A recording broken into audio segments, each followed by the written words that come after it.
So, second flowchart, yung server 2. Sa una, i-start tayo.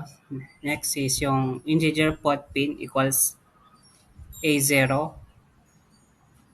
This is assigned that analog input pin A0 to the variable pot pin. This is the where the potentiometer will be connected.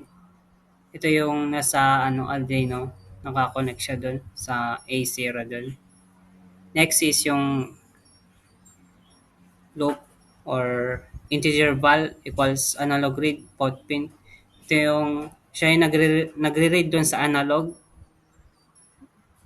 value from potentiometer to 0 to 1023 and store a variable val and integer angle equals map val. Ito yun. The potentiometer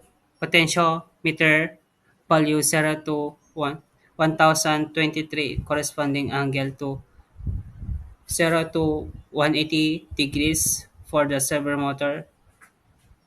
Using the map function with remaps a value from one range to another.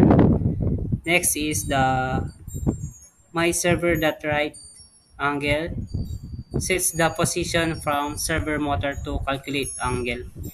Sa delay naman is yung paano yung ikot ng dun sa server motor. Introduce 15 miles seconds delay to allow to server to reach the new position before continuing.